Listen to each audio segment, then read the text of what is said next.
Some ancient cities were built with a blueprint that makes no sense to us today. You are about to discover the mystery of stone cities whose layouts defy every known ancient tradition. By the end of this journey, you will see human history not as a straight line, but as a story of incredible and forgotten experiments.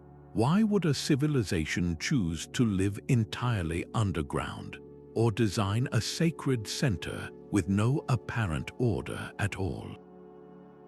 What does it say about us that our ancestors could dream in such radically different ways?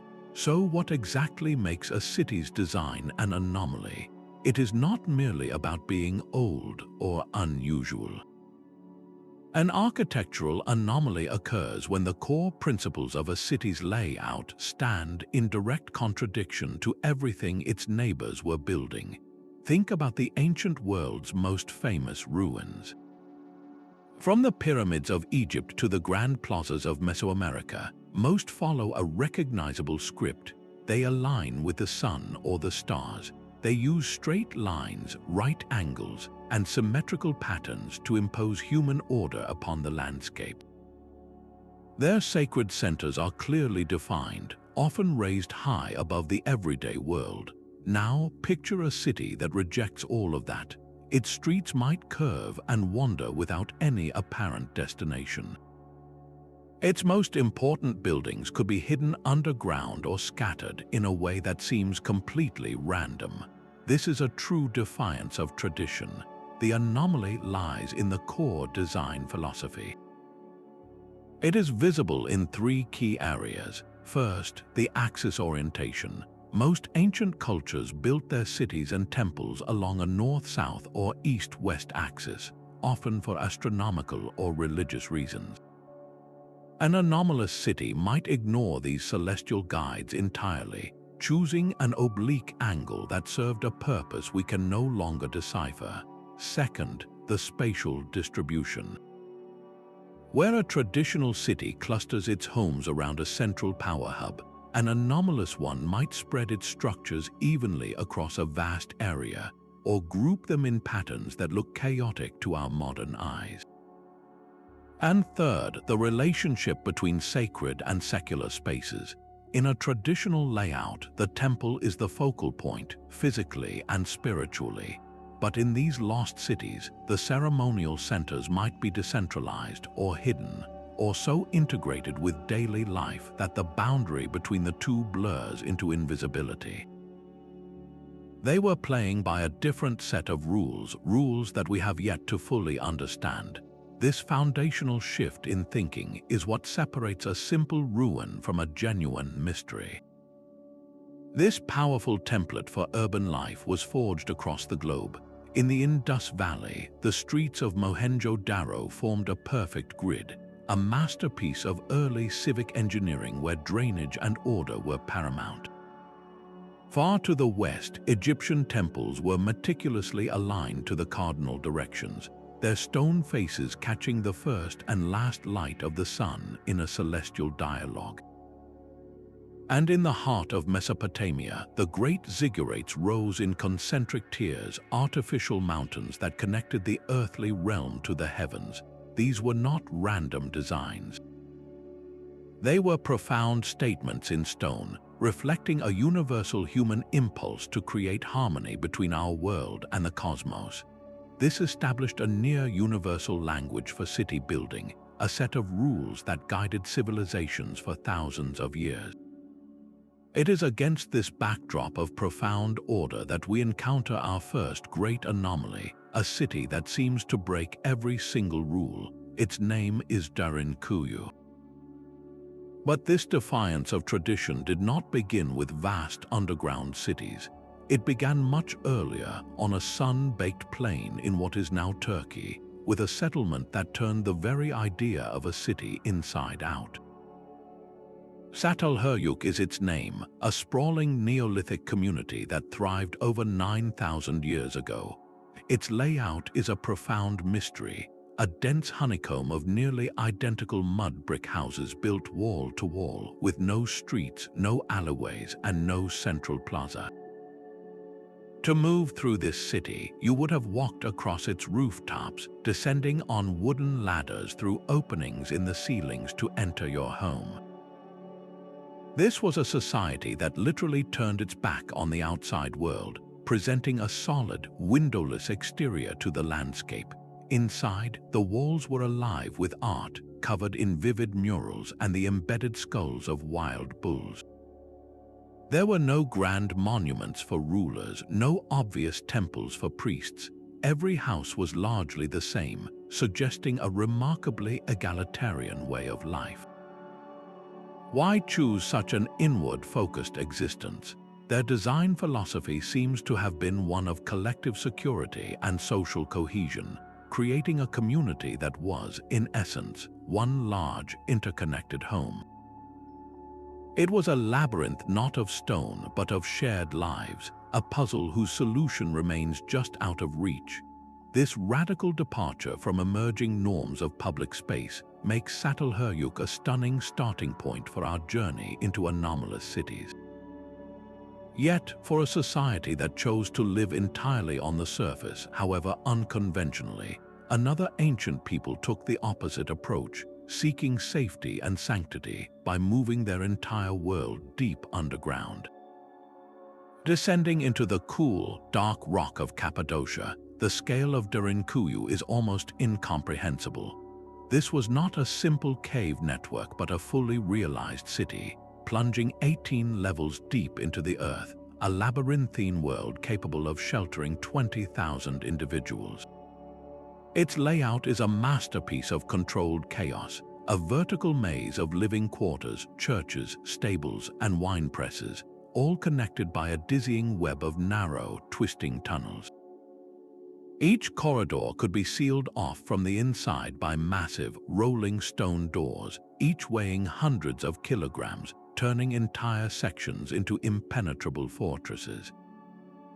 This was not a temporary refuge for times of hardship, but a permanent, sophisticated habitat designed for a life lived entirely away from the sun, a complete inversion of the ancient impulse to build upward toward the heavens. What profound threat, or perhaps what deeply held belief, could compel an entire civilization to turn its back on the sky, to carve its entire world from the living rock beneath its feet? The city's very existence suggests a society that prioritized absolute security and secrecy above all else, creating a communal life that was literally hidden from view.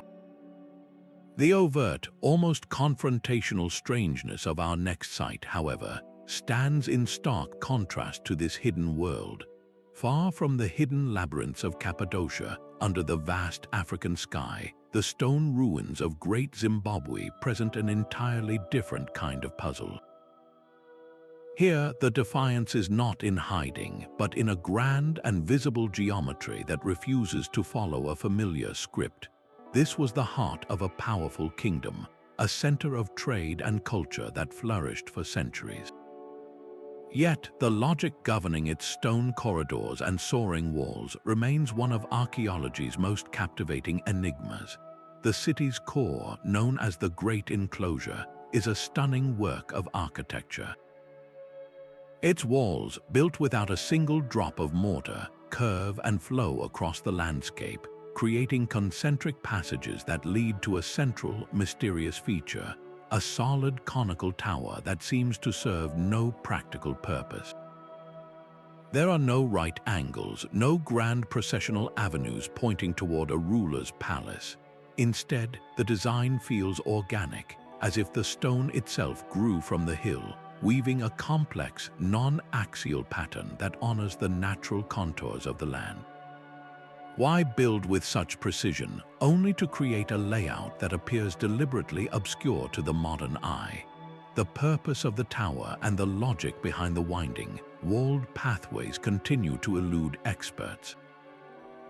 This was not a city designed to impress with straightforward power, but one that seems to encode a different kind of knowledge, a sacred geometry that integrated the human community with the spirit of the place itself. Great Zimbabwe stands as a majestic African enigma, a testament to a unique architectural vision. This preference for the curved over the straight, for a design that flows with the land rather than conquering it, finds a startling parallel in a South American city that took this principle to an even more extreme conclusion. High on the Bolivian Altiplano, where the air is thin and the sky feels immense, the stones of Tiwanaku tell a story in a language we have forgotten how to read. This was the spiritual and political heart of a powerful empire that predated the Inca by centuries, a city of monumental scale. Yet for all its grandeur, its layout presents a profound contradiction. The architecture is a masterclass in precision, with multi-ton blocks of andesite stone cut and fitted together with an accuracy that seems to defy the era's technology. But when you step back to view the whole, this precision gives way to a puzzling asymmetry. The city's great structures, the massive Akapana pyramid and the imposing Kalasasaya platform, do not face the same direction. They are not aligned to a central axis or arranged in a neat geometric pattern. Instead, they sprawl across the landscape in a seemingly haphazard configuration, their orientations diverging from one another and from the cardinal points that guided so many other ancient builders. This is not the organized sacred center of the Maya or Aztecs.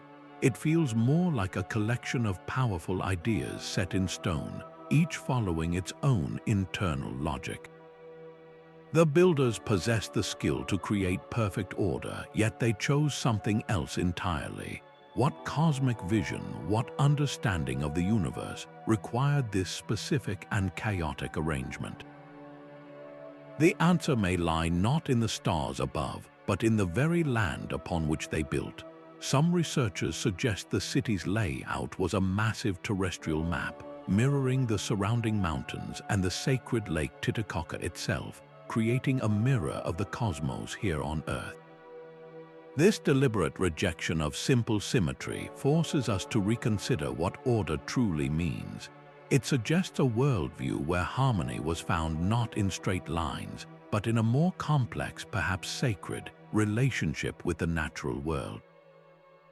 This pattern of defiance of cities built to a different celestial rhythm is not confined to the Americas. A similar, and perhaps even more baffling, architectural mystery awaits in the deserts of the Middle East. The desert of the United Arab Emirates holds a secret written not in words but in stone. At a place called Saruq Al-Hadid, the Iron Age reveals one of its most peculiar chapters. Here, deep in the rolling dunes, you will not find the foundations of homes or the outlines of a fortress. Instead, the landscape is marked by a sprawling collection of large, enigmatic circles and long, straight lines made from dark stone. These features stretch across a vast, empty expanse, a geometric pattern laid upon the sand with no obvious practical reason. This was no ordinary settlement. Archaeological evidence confirms it was a major, bustling center for metalworking, a place where furnaces roared and artisans crafted intricate objects from copper and bronze. Yet the layout of the site itself defies all logic for an industrial workshop. There are no organized rows of forges, no storage areas neatly arranged for efficiency. The circles and lines exist in a configuration that seems almost ceremonial, a grand design whose meaning has been lost to time. It is as if the people who worked here were following a different blueprint, one where the act of production was intertwined with a deeper, symbolic purpose. The very ground they worked on was part of a ritual, a code inscribed on a desert canvas that we are still struggling to read. This powerful suggestion of a site built for a purpose that transcends mere utility or habitation connects deeply to another location, one where the line between a city and a celestial map completely vanishes. Perhaps the greatest architect of these mysterious cities was the land itself. each location presented a unique and often brutal set of challenges, forcing its inhabitants to become radical innovators. The windowless rooftop world of Çatalhöyük was not merely a strange social choice. It was a brilliant defense against the constant threats of flash floods and wild predators on the open plain. Similarly, the deep stone refuge of Derinkuyu was a direct and ingenious answer to a dual threat: the soft, easily carved volcanic rock of Cappadocia and the relentless waves of invaders crossing its surface. Even the majestic, curving walls of Great Zimbabwe were not an abstract artistic statement, but a masterful way to build stability directly upon the existing granite outcrops, weaving their architecture into the bones of the earth.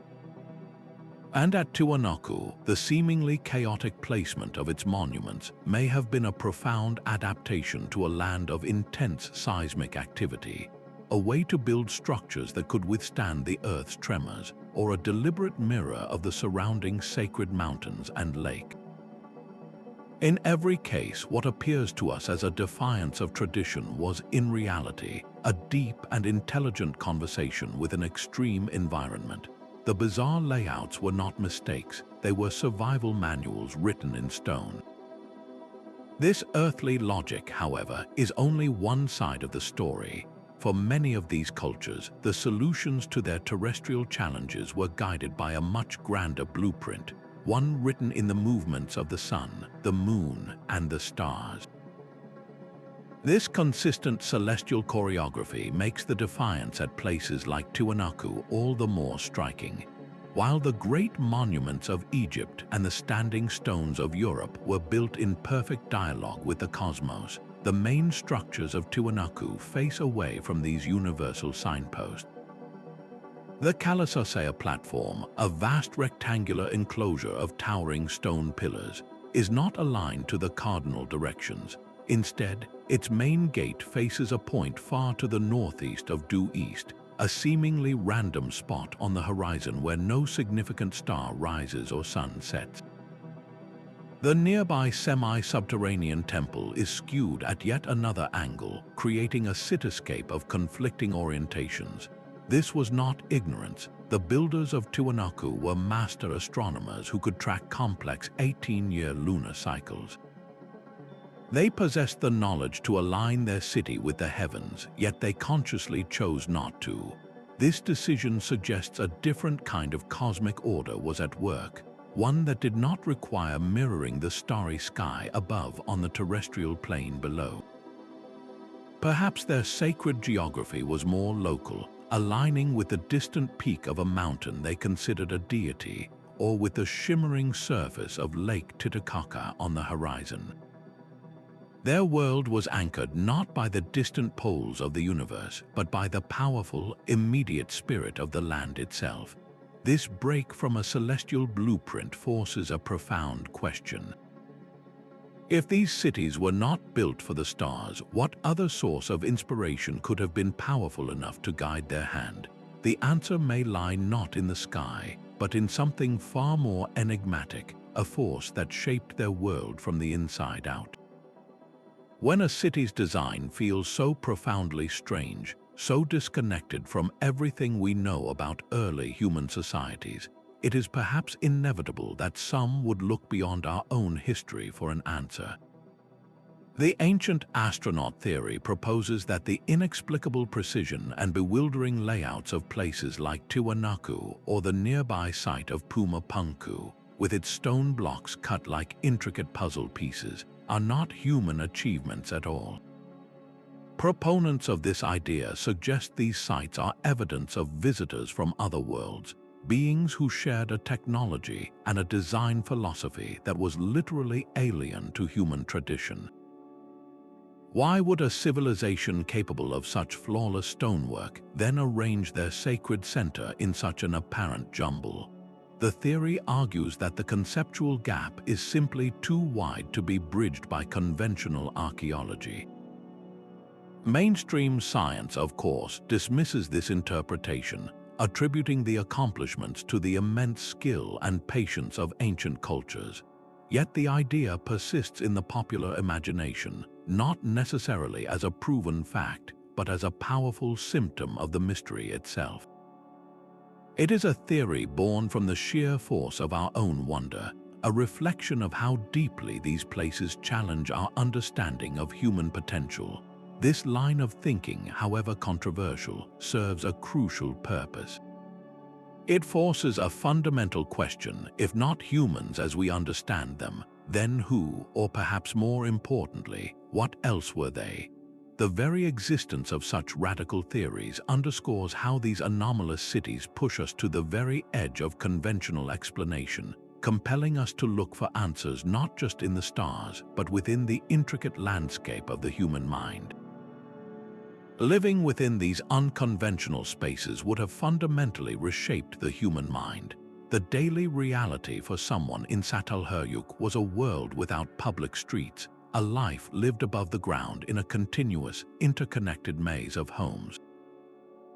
Your entire social and physical universe existed on a single, sprawling plain of rooftops, with every journey a climb and every entry a descent into a private, art-filled sanctuary. This constant physical negotiation fostered a powerful sense of collective identity, a community bound by the shared secret of its own internal geography. In the absolute darkness of Derinkuyu, the psychological impact was even more intense. Moving through those narrow, twisting tunnels, with the constant knowledge that a stone door could seal any passage, cultivated a mindset of hyper-vigilance and profound trust in your neighbors. Your world was not defined by vistas or landmarks, but by memory, touch, and the whispered knowledge of the labyrinth. This was a society built on the ultimate inside, its strength drawn from a shared resilience and the absolute secrecy of its design. Even the open air of Tiwanaku held a different kind of psychological power. The chaotic arrangement of its massive structures, the deliberate refusal of symmetry, was likely not an error in planning. For a participant in a ceremony, walking through those asymmetrical plazas and passing through gates that faced oblique angles would have been a deeply disorienting experience. This sensory disruption could have been the entire point, a carefully engineered tool to break down ordinary perception and prepare the mind for a spiritual or trance state. The city's layout was a machine for altering consciousness, guiding its inhabitants toward a different way of seeing and connecting with the sacred. These cities prove that architecture is more than shelter, it is a direct sculptor of human experience. Their bizarre layouts were deliberate psychological instruments, forging social bonds and spiritual understandings in a way that simple, rational grids never could. The sheer ambition of this mind-altering design makes the practical methods used to build it all the more astonishing to consider. The sheer ambition of these city plans would have been meaningless without the engineering genius to bring them to life. To carve a city like Derinkuyu, its builders needed a profound understanding of the land itself. They were not just digging holes, they were master geologists who knew exactly how deep to go, how to leave just the right pillars of rock to support the immense weight above, and how to carve a ventilation shaft so precise it could supply fresh air to thousands of people living 18 stories underground. This was subsurface engineering on a staggering scale, a defiance of the Earth's pressure through sheer intelligence. Far away in southern Africa, the challenge was different, but the brilliance was the same. The masons of Great Zimbabwe had no mortar to bind their walls. Instead, they selected thousands of naturally curved granite blocks, fitting each one to its neighbor with such perfect intuition that the walls they built not only stand today, but are virtually impossible to slide a piece of paper between. Each curve was a calculated decision, each layer a testament to a deep, almost symbiotic knowledge of their material. This was not crude stacking, it was a conversation with stone. Yet perhaps the most baffling feat belongs to the high-altitude builders of Tiwanaku. Here, stones weighing more than 100 tons were quarried from a mountainside, transported across dozens of kilometers of rugged terrain, and then fitted together with joints so precise and complex that they have withstood millennia of earthquakes. The surfaces are flawlessly flat, the corners sharp, and the interlocking cut so exact that they suggest a level of precision tooling that should not have existed. These builders were not primitive, they were peerless engineers, possessing a lost knowledge of materials and physics that we are still struggling to comprehend. The monumental effort required to realize these bizarre city layouts forces a single, haunting question. What powerful belief, what unifying purpose, could possibly have driven these people to such unimaginable extremes of labor and ingenuity? The staggering ambition of these cities required an economic engine powerful enough to sustain it. We must look beyond the stones to the trade routes that financed them. Great Zimbabwe was not just a city of curves, it was the command center for a sprawling commercial empire. Its wealth flowed from the control of gold fields and the ivory trade, connecting the African interior to ports on the Indian Ocean.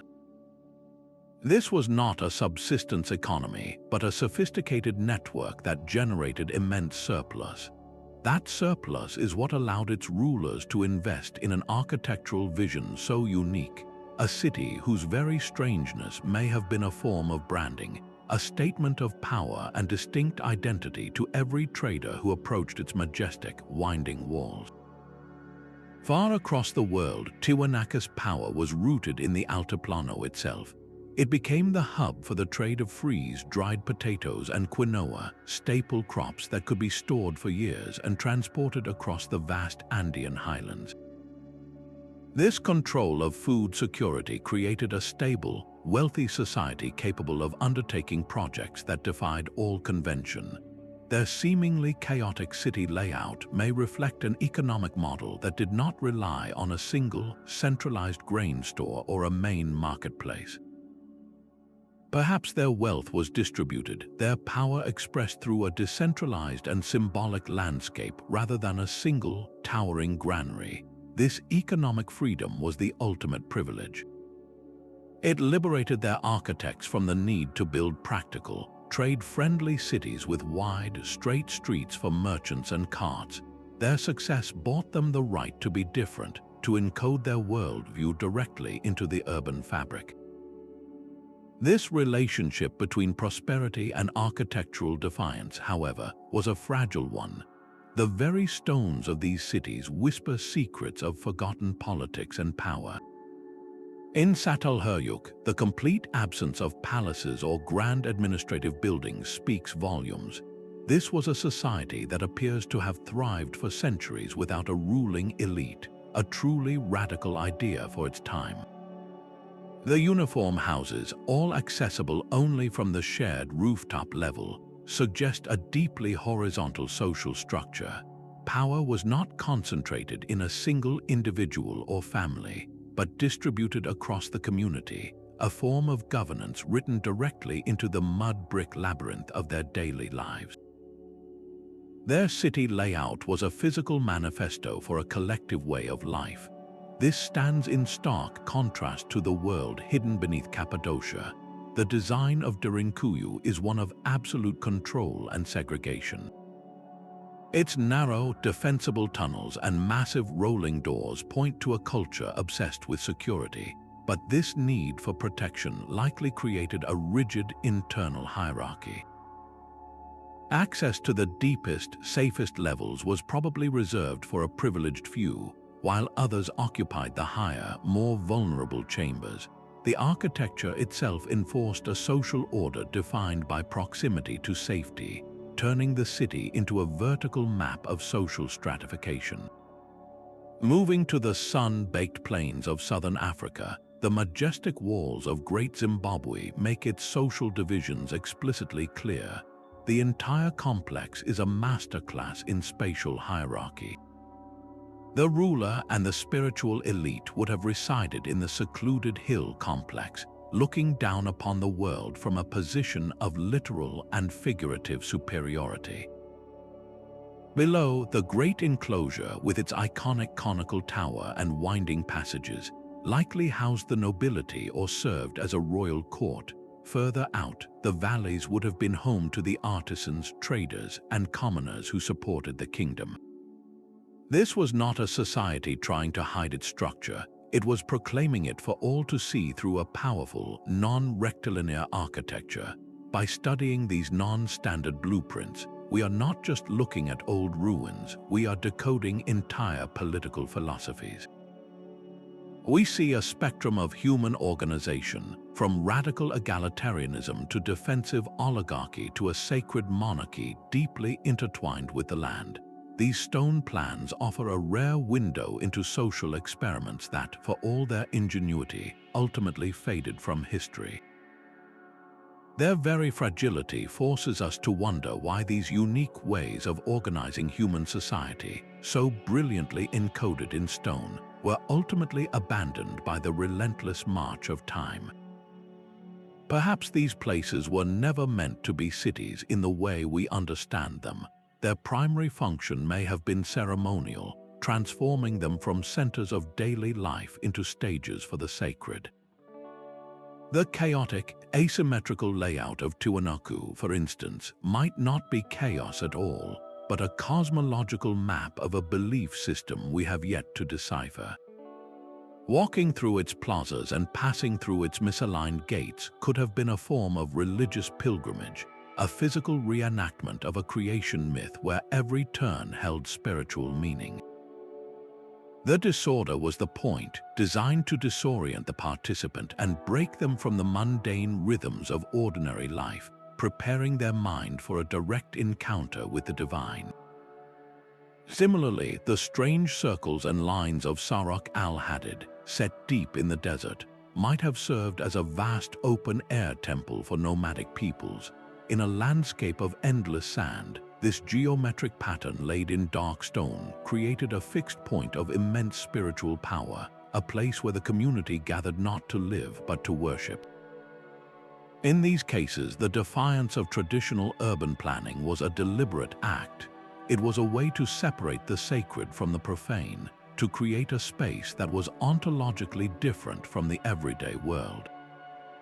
This very sacredness, however, often made them targets. A city built for trade can be conquered and absorbed, but a spiritual center represents the heart of a culture's identity, making its destruction a powerful, symbolic act for any invading force. The strangeness of a city's design was often its primary defense. In a world of constant uncertainty, these unconventional layouts became a form of brilliant, preemptive armor. The rooftop world of Çatalhöyük, for instance, was more than a social experiment. It was a fortress. By eliminating streets and ground-level entrances, the community funneled all movement across its upper surface, turning every approach into a controlled, easily monitored pathway. An outsider would find no door to break down, only a seamless expanse of mud brick, with residents holding the ultimate high ground advantage. This was urban planning as active defense, a collective shield against both human and animal threats. Similarly, the majestic, curving walls of Great Zimbabwe were not merely symbolic. Their sheer height and complex, winding passages would have forced any potential invader into deadly choke points, eliminating the advantage of a charging army and turning the city's very structure into a lethal maze for those who did not know its secrets.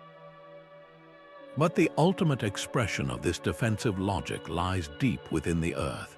Derinkuyu's entire existence was a response to existential threat. Its labyrinthine tunnels, each capable of being sealed in an instant by a massive stone door, transformed the city into a series of independent, defensible units. An attacking force might breach one level, only to find itself trapped in a dead-end corridor while defenders melted away into the deeper darkness. This was not a temporary refuge, it was a permanent, strategic design for survival in a perilous landscape. In abandoning the open, welcoming grids of more peaceful trading centers, these cultures made a clear choice. Their bizarre blueprints were a direct and intelligent answer to the dangers they faced, a testament to the harsh realities of their time. Yet this very focus on defense, this inward turn for protection, could also contain the seeds of a city's eventual silence, as a community focused entirely on survival sometimes found itself isolated from the very exchanges that sustained its life. Even the most brilliant architectural experiments can reach a quiet end. The silence that fell over these cities is its own profound mystery, a final chapter written not in stone but in absence. For the rooftop world of Çatalhöyük, a slow decline seems to have set in. Shifting climate patterns may have made agriculture on the surrounding plains more difficult, straining the resources that supported its dense collective life. After more than 1,000 years, the social glue that held this unique, egalitarian society together may have finally weakened, its inhabitants gradually drifting away to adopt the more familiar, street-based village life emerging elsewhere. The community simply faded, leaving its intricate honeycomb of homes to be slowly buried by time. The fate of the underground city of Derinkuyu was likely more straightforward. When the existential threat of invasion that justified its immense subterranean effort finally receded, the compelling reason to live in permanent darkness vanished. People simply moved back to the sunlit surface, abandoning the deep, labyrinthine halls for a less fortified existence above. The massive stone doors were rolled shut for the last time, sealing a dark, silent world beneath the earth. The collapse of grander powers like Great Zimbabwe and Tiwanaku is far more complex and hotly debated. The mighty kingdom of Great Zimbabwe did not simply empty overnight. Its decline was probably a slow unraveling. The gold and ivory trade routes that were its lifeblood may have shifted, bypassing the city and starving its economy. Another theory suggests that the local environment could not sustain the concentrated population, with resources like timber and fertile land becoming depleted after centuries of prosperity. Internal strife or a challenge to the ruling elite could have also fractured the social order that the city's hierarchical layout so clearly enforced. Similarly, the Tiwanaku state, a spiritual and political titan, appears to have fragmented. A prolonged drought on the already harsh Altiplano could have shattered its agricultural foundation, and with it, the faith its people held in their rulers. The very cosmic order their asymmetrical city was built to embody may have seemed broken, leading to social unrest and the gradual abandonment of their ceremonial heart. There is a haunting pattern here. The very uniqueness that made these cities so extraordinary may have also been their greatest weakness, a society built on a highly specialized and unconventional model, whether it is a collective rooftop existence or a decentralized sacred landscape, can be incredibly resilient within its specific context. But when that context changes, when the climate shifts or trade routes move or old threats are replaced by new ones, that same specialization becomes a liability. They were not adaptable in the way that more traditional, modular cities could be. Their radical blueprints, so perfect for their time and place, ultimately locked them into a specific way of life that could not easily evolve. Their vanishing acts add a final, poignant layer to their mystery. We are left with the silent stones, the empty corridors, and the lingering question of whether their greatest innovation was also their fatal flaw. The rediscovery of these cities was often met with a refusal to believe the evidence. When European explorers first laid eyes on the majestic stone walls of Great Zimbabwe in the late 19th century, their own cultural biases prevented them from accepting the truth. They could not conceive that an African civilization possessed the sophistication to create such a masterpiece. Instead, they invented fanciful origins, attributing the city to the Phoenicians, the Queen of Sheba, or any other ancient culture they deemed capable of such genius. This initial misinterpretation was a profound failure of imagination, a denial of the incredible diversity of human achievement. A similar shock awaited in Cappadocia. While locals had always known of some underground chambers, the true, staggering scale of Derinkuyu remained hidden until a chance discovery in 1963. A man renovating his home broke through a wall and stumbled into a dark, endless tunnel, unwittingly revealing the entrance to a lost metropolis. It was a moment that rewrote history, proving an entire city could exist, completely hidden beneath the very soil people walked upon.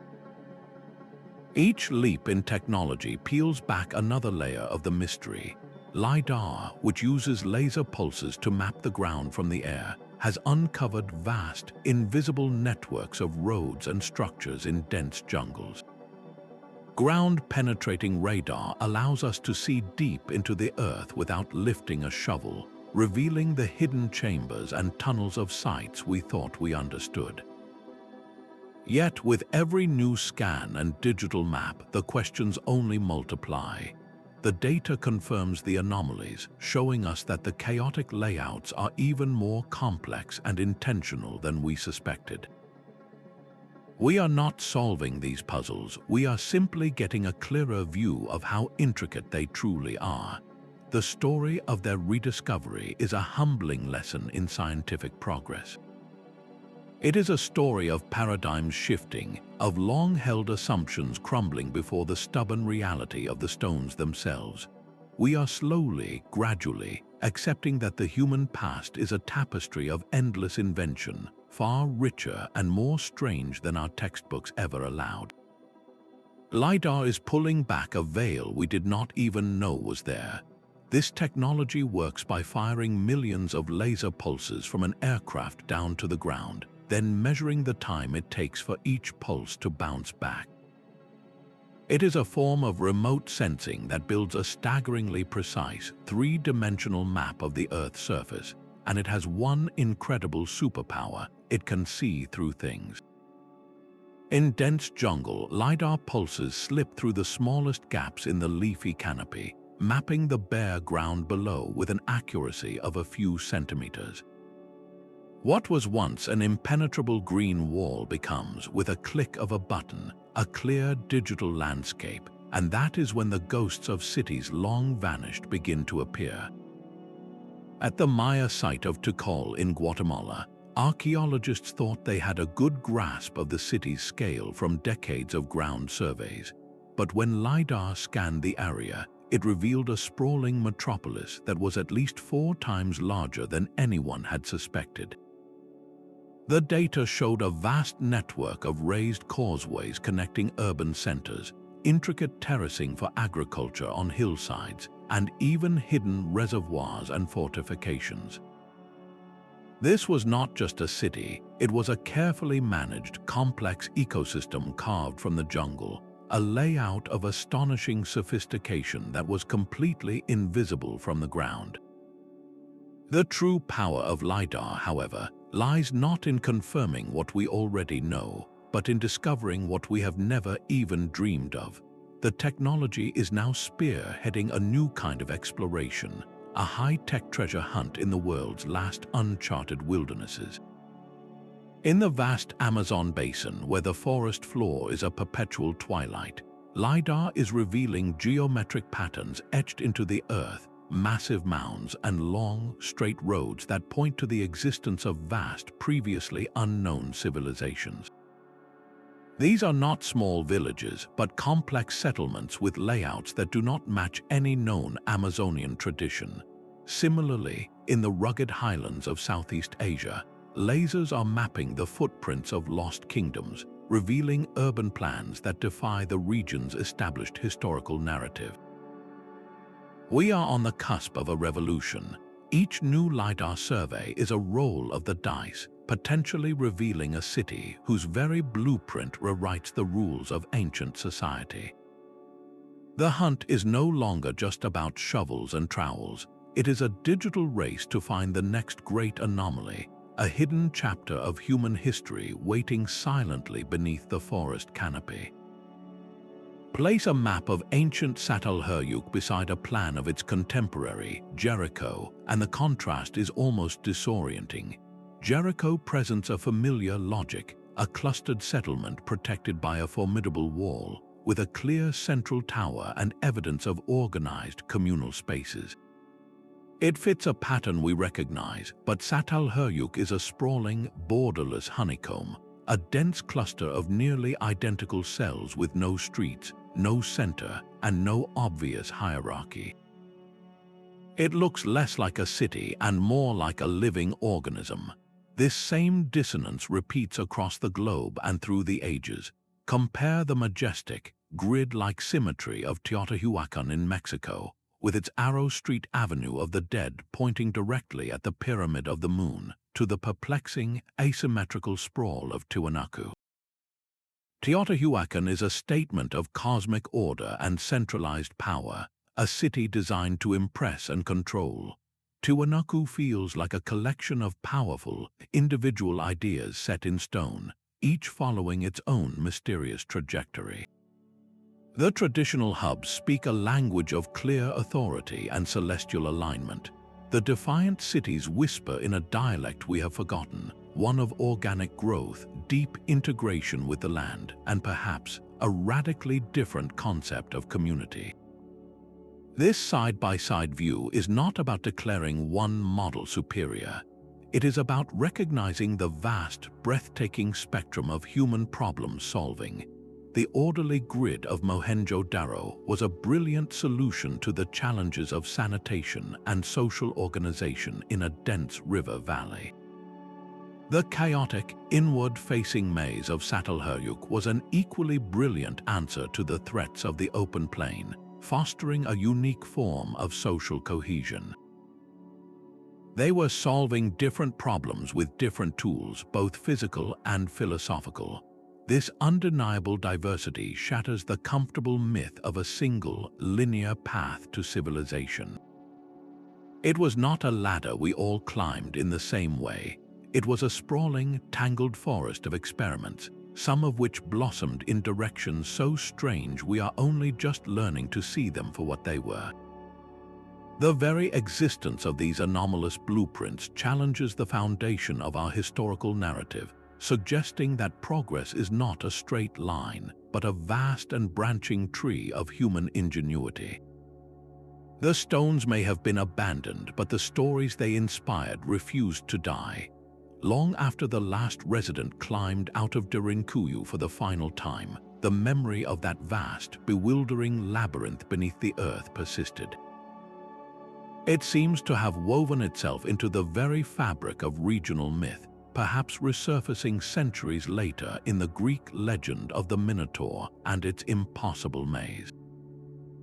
The deep, twisting tunnels of Cappadocia could have been the real-world seed for that tale of a monster hidden in a subterranean prison, a story that has captivated audiences for millennia. Across the continent, a similar legend persisted. For generations, European explorers and Arab traders told tales of a magnificent stone city in the heart of southern Africa, a place of immense wealth and power. Many dismissed it as pure fantasy, another fable of a lost Ophir. That was, of course, until the ruins of Great Zimbabwe were formally rediscovered, proving the legend was true all along. These places underwent a remarkable transformation. They ceased to be merely abandoned cities and became sacred groves in the landscape of the human mind, locations imbued with mystery and power by the cultures that came after. They were feared as haunted grounds or revered as the dwelling places of spirits, their original names and purposes forgotten but their potent aura undiminished. This mythological afterlife is their final, and perhaps most profound, victory over time. It proves that while a city made of stone can be reclaimed by the earth, the idea of that city, the sheer force of its mystery, is far more resilient. The legacy of these anomalous places is not just in their fractured walls, but in the endless stories we continue to tell about them, a testament to their unshakable hold on our imagination. But the same strangeness that protects a city can also become its greatest vulnerability in the modern world. The soft, volcanic tuff that allowed the builders of Derinkuyu to carve their labyrinth is now slowly dissolving. The very breath of thousands of visitors carrying moisture and carbon dioxide creates a microscopic erosion, a gradual weathering of the ancient walls that sheltered an entire civilization. Out in the open desert, the dark stone circles of Saruq Al-Hadid face a different kind of threat. Exposed to relentless winds and shifting dunes, the site's fragile layout risks being scoured away or buried, while its valuable metal artifacts make it a constant target for looters seeking a quick profit. How do you preserve a city that was built to break all the rules? Conventional preservation methods often fall short, demanding solutions as innovative as the original blueprints. The goal is a delicate balancing act, allowing the public to experience these wonders while protecting their fragile fabric from the wear and tear of their own popularity. It is a race against the slow, silent forces of decay and the immediate pressure of human curiosity. The ultimate challenge is to save these places without stripping away their raw, enigmatic power, to protect their legacy without sanitizing the very anomalies that make them priceless. Their survival depends on our ability to appreciate them without loving them to death, ensuring that their ancient mysteries remain for future generations to ponder. For every question we manage to answer about these places, a dozen new mysteries rise to take its place. The iconic conical tower at the heart of Great Zimbabwe's Great Enclosure stands as a perfect example. We know it was not a granary and it was not a lookout post. Its solid, immovable form suggests a purely symbolic purpose, but what did it symbolize? Was it a representation of a grain silo, a monument to prosperity itself? Or was it something more abstract, a conduit for spiritual energy connecting the earth to the heavens? We simply do not know. The same profound uncertainty hangs over the chaotic plazas of Tiwanaku. We can map every stone of the Catalhoyuk platform, but we cannot hear the chants or see the processions that brought it to life. What specific ceremonies required such a disorienting, asymmetrical stage? Did the very confusion of the layout serve to break a priest's conscious mind, allowing them to enter a trance state and commune with the gods? The enigmatic circles of Saruq Al-Hadid are another riddle.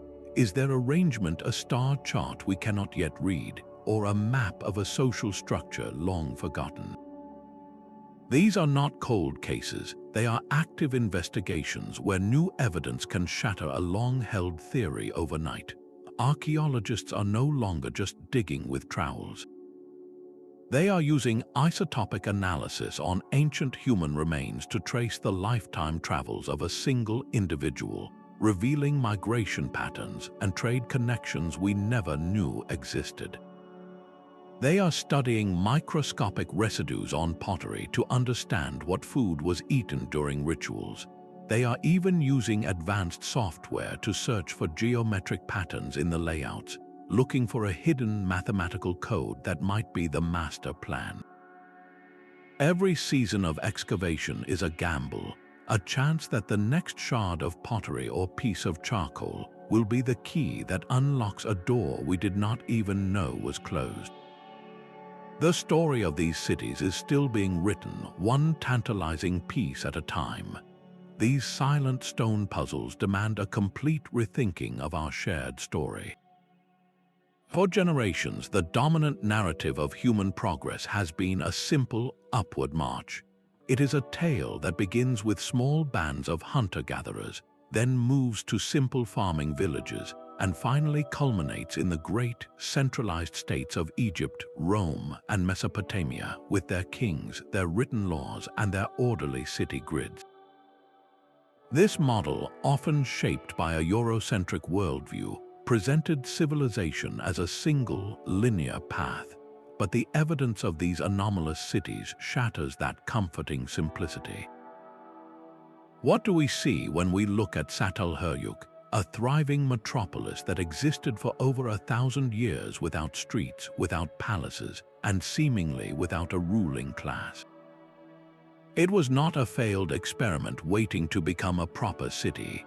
It was a stunningly successful, long-lasting alternative, a proof that complex society could be organized around a radically different principle, one of profound collectivism. The existence of Great Zimbabwe and Tiwanaku further dismantles the old narrative. These were not primitive imitations of European or Middle Eastern models. They were powerful, innovative centers of trade and spirituality that developed their own unique architectural languages, their own forms of social hierarchy, and their own cosmic philosophies, entirely independent of the so-called cradles of civilization. They were not on the path to becoming something else. They had already arrived at their own magnificent destinations. This realization opens up a breathtaking new panorama of human possibility. The journey from a nomadic life to a settled one was not a single road. It was a vast, branching network of trails, some leading to the grand plazas of Çatalhöyük, others to the rooftop world of Çatalhöyük, and still others to the hidden depths of Derinkuyu.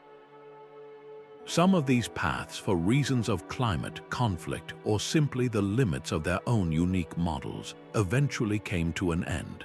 They were the dead ends of history, but what glorious dead ends they are. To acknowledge them is to enrich our understanding of what it means to be human. It forces a humility upon us, a recognition that the past is not a familiar story we already know, but a vast and largely unexplored country, filled with the ruins of forgotten dreams and the echoes of ways of life we are only just beginning to comprehend. The story of architectural defiance finds one of its most dramatic chapters not in a forgotten ruin, but in the deliberate act of a pharaoh. In the scorching heat of ancient Egypt, the ruler Akhenaten commanded a new capital to rise from the barren east bank of the Nile. He named it Akhetaten, the horizon of the Aten. This was not an organic city that grew over generations. It was a manifesto in stone, built from scratch to embody a religious revolution. Akhenaten had abolished the entire pantheon of Egyptian gods, declaring that only the sun disk, the Aten, was worthy of worship. His new capital was the physical heart of this radical new faith, and its layout was designed to be a complete break from 1,000 years of tradition. Where traditional Egyptian cities like Thebes were dense, organically grown labyrinths focused on the dark, enclosed temples of gods like Ammon, Akhetaten was different. It was laid out in a long, linear strip stretching for miles along the curve of the Nile. Its major buildings were not clustered around a central core, but were placed at marked intervals along a royal road, creating a city that felt more like a processional path than a fortified hub. The temples themselves were the most shocking departure. They were open to the sky, filled with countless altars designed to bathe in the direct light of the sun disk. This was a complete inversion of the mysterious, shadowy sanctuaries found elsewhere. The entire city was oriented to worship, a deliberate and top-down rejection of the architectural past. Its existence proves that anomaly was not always a slow cultural evolution. It could be a conscious weapon wielded by a king to sever his people from their history. Yet this bold experiment was fleeting. Following Akhenaten's passing, the old priesthoods reasserted their power. The capital was moved back to Thebes, and the city of the sun disk was systematically dismantled, its stones hauled away to be used as filler in other monuments. Akhetaten stands as a haunting lesson in the limits of forced change, a powerful but short-lived defiance that was ultimately reclaimed by the very traditions it sought to erase. Far out on the vast, wind-swept Russian steppes, a different kind of defiance was taking shape in the Bronze Age. While the pharaohs of Egypt were building their linear monuments to the sun, a culture known as the Sintashta was constructing a city in the form of a perfect circle. This is Arkaim, a settlement so geometrically precise it seems to have been drawn with a cosmic compass. From above, its layout is breathtaking, two massive concentric circular walls radiating outward from a central square, a design that resembles an ancient mandala or a swastika, a sacred symbol of eternity long before it was co-opted by modern hatred. This was not a haphazard collection of homes, it was a single, unified instrument built for a specific purpose. Arkaim was a machine for living, designed to harmonize the rhythms of human life with the grand cycles of the cosmos. Its outer wall was punctuated by 4 gates, each meticulously aligned to specific astronomical events, the summer and winter solstices, and the equinoxes. A citizen standing in the central plaza would have witnessed the sun rising and setting through these precise gateways, marking the turning of the year with an accuracy that fused the celestial with the everyday. This circular, fortified form was a radical departure from the scattered villages typical of the region. It was a statement of unity, a society that saw itself as a microcosm of the universe, protected by its walls and defined by its connection to the sky. The entire community lived within this sacred geometry, their homes nestled between the 2 circular walls, all facing the shared central square, a space likely reserved for rituals and communal gatherings. This was a unique synthesis of defensive needs, spiritual belief, and social organization, a tradition invented entirely from scratch. Yet, this brilliant experiment was fleeting. After only a few hundred years, the people of Arkaim deliberately abandoned their circular city, burning parts of it as they left. The reason remains one of history's quiet mysteries, a final act that leaves us wondering what cosmic or earthly shift compelled them to walk away from such a perfectly ordered world. A city's blueprint can be a desperate prayer for survival. When the world above becomes hostile, the very rules of architecture are rewritten in a frantic effort to endure. The profound strangeness of these city layouts may not be a philosophical choice, but a direct, ingenious response to a world in collapse. Consider the environment that birthed Derinkuyu. Above ground, Cappadocia is a sun-scorched plateau, a land where water is precious and the surface is exposed to the elements. A prolonged period of drought would have made life there nearly impossible, turning every well dry and every field to dust. In such a crisis, moving underground was not a preference, it was a lifeline. The subterranean world offered a constant, cool temperature and hidden aquifers, a stable climate controlled by the earth itself when the sky offered no relief. Their labyrinth was a masterpiece of climate adaptation, a deep stone ark built to weather an environmental storm. This same logic of catastrophe might explain the perplexing scene at Tiwanaku. The Andean Altiplano is one of the most seismically active regions on the planet. What if the chaotic arrangement of its monuments is not the original design? A series of powerful earthquakes could have shattered the city's core, toppling massive stones and shifting entire buildings from their foundations. The people of Tiwanaku, possessing incredible engineering skill, would have done what any community would do: they would have rebuilt. But they would have rebuilt with what remained, reassembling their sacred center piece by piece, perhaps in a new configuration that honored the memory of the old layout while acknowledging the new reality of a trembling earth. What we interpret as a deliberate, sacred asymmetry could be the archaeological footprint of resilience, the visible scars of a society that refused to abandon its home despite the ground literally moving beneath its feet. These were not cities designed in peace and prosperity. They are the stark, powerful legacies of communities facing down existential threats, their every curved wall and hidden chamber a testament to the human will to persist against impossible odds. Their greatest innovation was not in defying tradition, but in defying extinction itself. When the original inhabitants of these lands encountered the silent, colossal stones, they did not see the work of forgotten mortals. They saw the hand of the divine. The Aymara people of the Andes insisted that the gods themselves raised the mighty blocks of Tiwanaku in a single, miraculous night. Across the ocean, similar whispers surrounded the Great Walls of Zimbabwe, with local legends attributing their construction to supernatural beings or a powerful, ancient magic.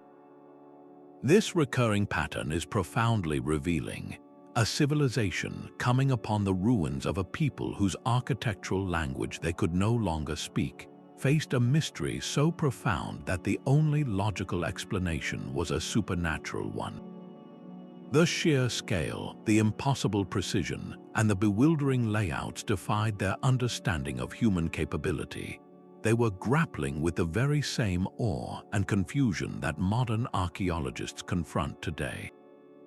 These myths are not mere superstition.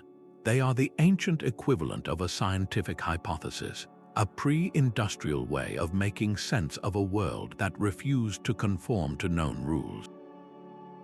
They represent a universal human response to the truly anomalous, a testament to the power these places held over the imagination long before we had the tools to date stone or map from the sky. This shared sense of wonder connects us directly to those who stood before these ruins centuries ago, all of us united by the same fundamental question: how could humans have possibly achieved this? The greatest chapters of this story may still be buried, waiting for their turn in the light. Our planet holds vast, silent libraries where the shelves are made of earth and the books are written in stone. The impenetrable jungles of the Amazon, the shifting sands of the Sahara, and the endless grasslands of Central Asia are not empty places. They are the final frontiers of archaeology, landscapes so vast and challenging that they have guarded their secrets for centuries. We have only just begun to read them. The key to this new reading is a suite of technologies that act as a kind of X-ray vision for the planet. Satellite imagery can detect subtle differences in soil moisture and plant growth, revealing the ghostly outlines of buried walls and ancient roads. But the true revolution is LiDAR, the laser mapping technology that strips away the forest canopy to show the ground beneath in stunning detail. Every new flyover is like rolling back a carpet to reveal a hidden pattern on the floor. What will these patterns show us? It is not a question of if we will find more cities, but when. And the real promise lies in the almost certain probability that we will uncover urban plans that make Çatalhöyük or Tiwanaku look conventional by comparison. Imagine a city laid out in a perfect spiral, its streets curving inward to a central void, or a metropolis built not on the land, but entirely over a network of lakes connected by floating causeways. We could discover the legacy of a people who thought in 3 dimensions from the start, creating a vertical cityscape that climbed a cliff face or descended into a canyon in terraced levels. These would not be mere variations on a theme. They would be entirely new languages of design, conceived by civilizations that developed in total isolation, following a cultural and environmental logic we have never before encountered. They are the ultimate anomalies, societies that may have left no written records and no known descendants, their entire world-view encoded solely in the arrangement of their stones. The next decade of exploration will be the most exciting in the history of archaeology.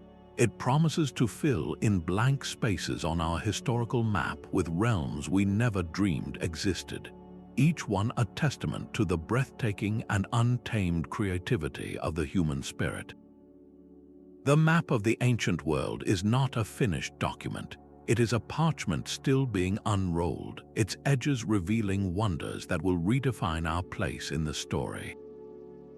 These silent cities leave us with a permanent question etched in stone, a challenge to the very idea of a single human story.